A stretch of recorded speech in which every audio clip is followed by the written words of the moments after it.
అప్పులపై చర్చకు సవాళ్లు విసురుకోవడం కంటే ఈ అధికార శ్వేతపత్రం విడుదల చేసే క్లారిటీ వస్తుంది మా కదా భరత్. శ్వేతపత్రాలు ఆల్రెడీ ప్రభుత్వం రాగానే రిలీజ్ చేసింది.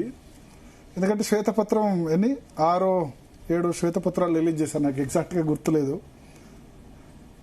అప్పుల మీద వాటి మీద. ఎందుకంటే చాలా హామీలు ఇచ్చింది కాంగ్రెస్ పార్టీ, 6 గ్యారంటీలు అని చెప్పి. అధికారంలోకి వచ్చేందుకు అన్ని పార్టీలు కూడా అరచేతిలో వైకుంఠం చూపిస్తాయి.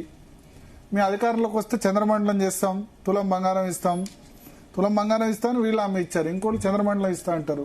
ఇంకొకళ్ళు ఇంటింటికి మీకు ఫ్రీగా మీరు వండుకోవడానికి మేమే వంట తెచ్చి పెడతాము అని చెప్తారు. ఇంకొకళ్ళు మీరు అసలు వైన్ షాప్ దాకా నడవడంలో ఇబ్బంది అవుతుంది, ఇంటికే మందు బాటిల్ సప్లై చేస్తామని ఇంకోళ్ళు అంటారు.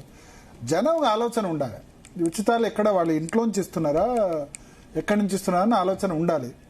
సరే, అది పక్కన పెడితే ఈ సవాళ్లు, ప్రతి సవాళ్లు ఊదిగాలదు పీరు లేవదు. 30 సంవత్సరాలుగా చూస్తున్నా ఈ సవాళ్లు. నువ్వు ప్రెస్ క్లబ్కి రా, లేకపోతే నువ్వు టీఆర్ఎస్ భవన్ రా, నువ్వు గాంధీ భవన్ రా, లేకపోతే తెలుగుదేశం పార్టీ ఆఫీస్కి రా, వైసీపీ ఆఫీస్ రా అంటారు. అది మధ్యలో పోలీసులు ఏమంటారు, అక్కడ దాకా పోనివారు, అరెస్ట్ చేస్తారు, అయిపోతుంది. ఎప్పుడన్నా చర్చ డైరెక్ట్గా సవాళ్ళు విసిరినప్పుడు చర్చ అయిన సందర్భం ఉందా?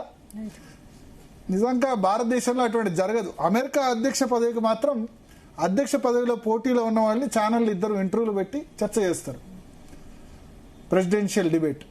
సరే, ప్రెసిడెన్షియల్ డిబేట్ కాకుండా ఇప్పుడు ఒక అంశం మీద సవాలు విసురుకున్నప్పుడు వీళ్ళు సవాళ్ళు విసురుకూడే కానీ మళ్ళా అక్కడ దాకా అది మెటీరియలైజ్ అయి ఉండదు. చూసేందుకు ఏమంటారు, అదొక ఈ పార్టీ వాళ్ళు అక్కడ దాకా పోవడం, తెలంగాణ భవన్ వాళ్ళు మంత్రులు రండి అని చెప్పడం, జూపల్లి కృష్ణారావు అక్కడికి వస్తా అని చెప్పారు, మళ్ళీ రాలేదు, ఆయన కోసం వాళ్ళు కుర్చీ వేయడం, పోలీసులు హరీష్ రావును అక్కడికి వెళ్ళకపోవడం.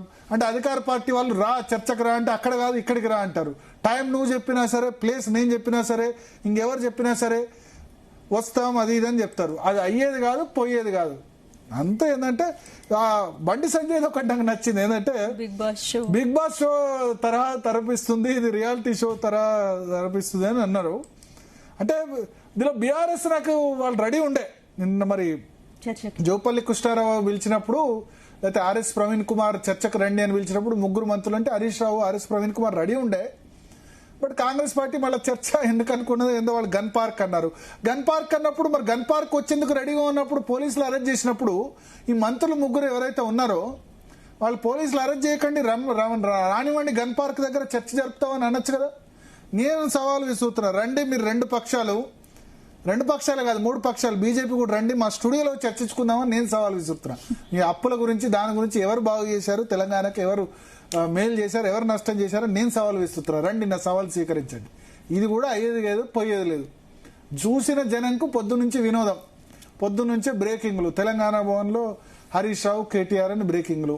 ఇటు అక్కడ ఏం బ్రేకింగ్లు, మంత్రులు అక్కడ గన్ పార్కుకు రండి, మేము అక్కడికి రాము అని చెప్పి బ్రేకింగ్లు.